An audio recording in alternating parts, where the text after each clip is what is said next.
People have to learn how to change their brain waves to get into their autonomic nervous system to begin to reprogram. The latest research in neuroplasticity tells us we're not hardwired to be a certain way for the rest of our lives.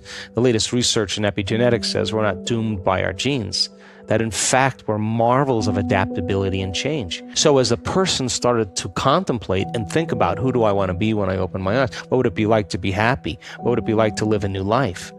The frontal lobe is looking out into the landscape of the entire brain because it has connections to the entire neocortex, and it's got to resolve the problem. So it starts calling up different networks of neurons that are relevant to the question based on the knowledge the person learns or the experiences that they had, and it begins to seamlessly piece together this new understanding, and that's called intention.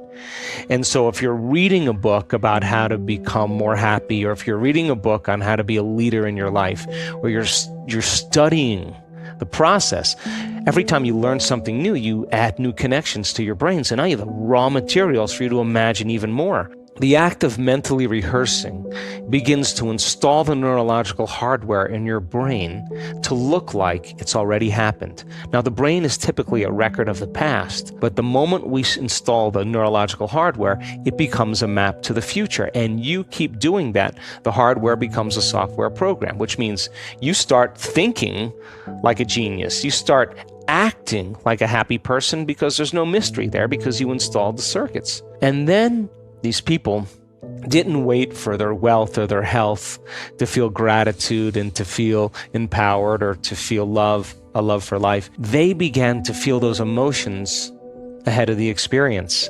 And their body, as the unconscious mind, doesn't know the difference between the experience in their life that creates the emotion and the emotion that they're creating by thought alone. The body's believing it's living in the future, in the present moment. And the stronger the emotion that they felt, the more they're going to pay attention to the thoughts they're thinking.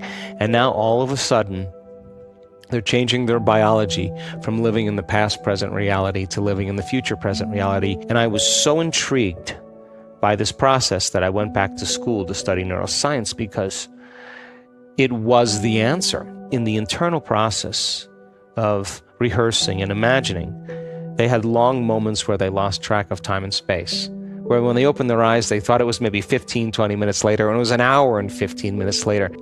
When we get into the present moment, there's a moment where you lose track of yourself. You forget about yourself. And only in the present moment do you have access, according to the quantum model of reality, to other possibilities. And when you're truly in the present moment, the generous present moment, that's the moment then that you are no longer living in the familiar past or the predictable future. And in order for us to change, I realized that we have to get beyond our environment. And what's our environment made of? People, husbands, kids, bosses, objects, things, places. You got to get beyond your emotions, your body, your pain, your disease. And you got to get beyond this concept of linear time. So when we get beyond our body, our environment, and time, we become pure consciousness. And now that consciousness can begin to connect to the consciousness of the field. And all of a sudden I realized that when people are nobody, no one, no thing, no where, and no time, that's the moment. They're no longer a face, they're no longer a culture, they're no longer a skin color, they're no longer a mother, they're no longer a grandmother, no longer a doctor or an attorney, they're no longer a nurse, they're pure consciousness. And that is the element that we begin to connect to something greater. So I wrote a book about it. And then I wound up on this documentary called What the Bleep Do We Know? And that became an overnight sensation. And we did all these conferences, all the scientists all over the world. And at the end of every conference, we had panel discussions. And I started listening to the people's questions during those panel discussions. And they asked really three important questions. How do we do it? Which is a good question. How do our thoughts affect our body or our life?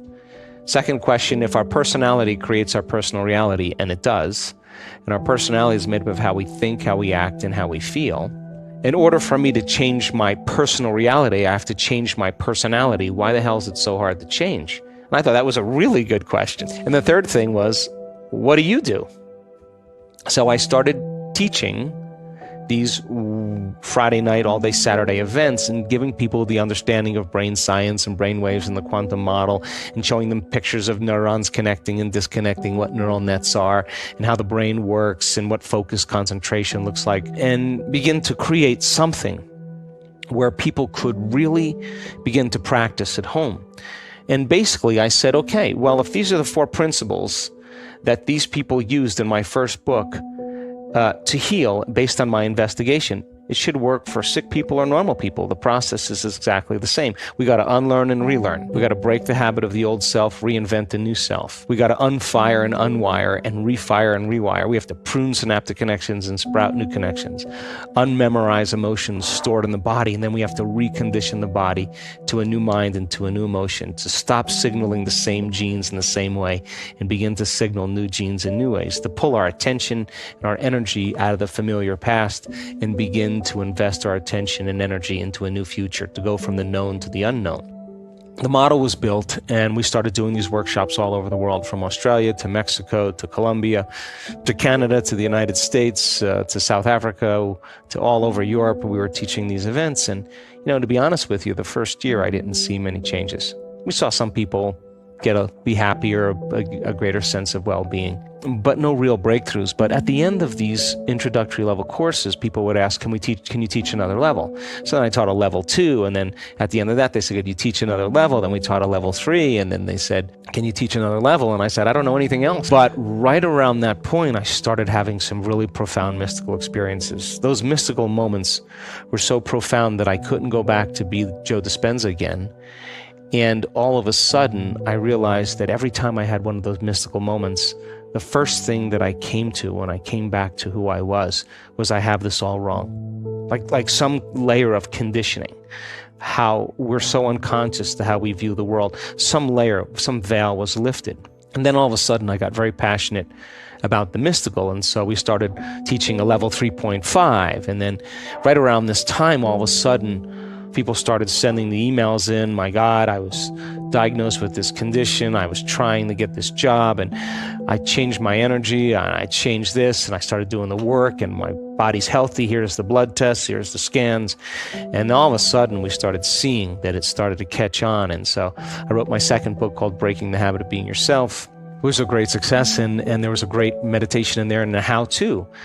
And I watched many people right around this point start to make really profound changes in their health right during our events. So we went from a level 3.5 to a level 3.5 pi, and we started seeing spontaneous remissions right in our events.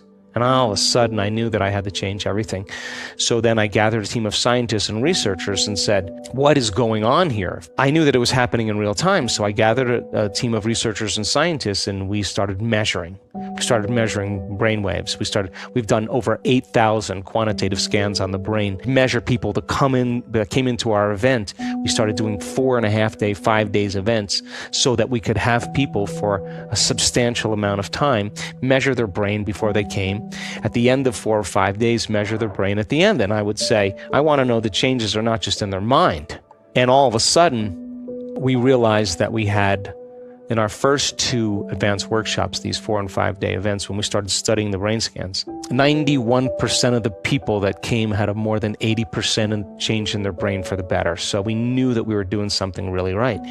And then we started randomly selecting different people, and we started studying their brains when they were going through the process of internal change. In other words, in real time, I wanted to know what those elements were that allowed the person to connect. I can tell you that the personality doesn't change the personality. I can tell you the ego doesn't change the ego. I can tell you that matter takes a long time to change matter, that the brain takes a long time to change the brain. Only when you become pure consciousness, that consciousness is the phenomena above the brain and matter. And we started realizing that when people are stressed out or they're emotional, and they start analyzing themselves and their lives within some disturbing emotion, they make their brain worse every time, not just once or every time. So we did over 5,000 HRV scans on the heart, because when you're stressed out and when you're impatient and when you're frustrated, the heart beats out of rhythm because it believes that there's a predator behind the corner here, or you're worried about the next thing that's going to happen. You're switching on the survival centers. And so it takes a clear intention and elevated emotion to begin to affect matter and the nature of reality. So you got to open your heart. And I wanted to teach our students how to make that a skill. And we could measure them when they do it. And when you feel gratitude and appreciation and love and kindness and care, your heart starts beating in rhythm. It starts beating in a coherent pattern. When you start getting beyond matter and bodies and people and things, and you take your attention and you open your awareness to space, to nothing, the brain gets super coherent. We've measured it thousands of times. And so we just got better at teaching the process, and our students can create brain coherence and change their brain waves in 4 seconds, 5 seconds, 9 seconds, 12 seconds, 15 seconds. They just know, it's a skill. They know how to do it. And when I say go into heart coherence, they know how to do that. They can do it for 45 minutes. And why is it important? Because so many times in our life we go unconscious and we disconnect. And when the heart is beating coherently, it produces a measurable magnetic field that can be up to 3 meters wide. That's a magnetic field that allows you to begin to spread your energy. Mm-hmm. And that energy is a frequency, and frequency carries information. And now that energy can carry the thought of your abundance. It carry the thought of your wealth, because all thoughts have a frequency. The emotion of guilt, the energy of suffering cannot carry the thought of abundance or health, because it's not the same energy.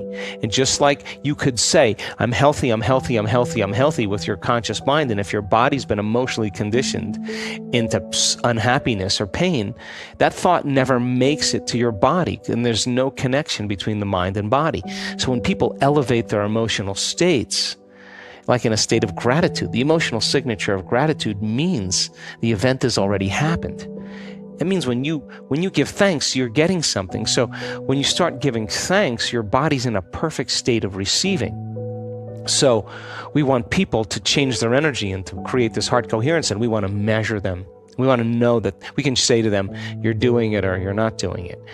So we measured the energy of the room, because we started seeing people saying, wow, the energy is incredible. And so many of our events, in the 19 different advanced workshops we did in the last 5 years, the energy in the room has always gone up. We measured the energy around people's bodies. If you're freeing your body from the chains of those emotions that keep you anchored from the past, you should go from particle to wave, from matter to energy, liberating energy and freeing your body. So we measured the energy centers of the body, because we teach our students that each one of these energy centers are centers of information. They have their own frequency, they have their own intent, they have their own consciousness, they have their own glands, their own hormones, their own chemicals, their own individual little brains, and they're under the control of the autonomic nervous system. So people have to learn how to change their brain waves to get into their autonomic nervous system to begin to reprogram these different energy centers. And I thought, well, people are healing, but let's find the instruments to show us that those changes are actually scientifically based. So we found an instrument in Russia, and we measured thousands of people's energy.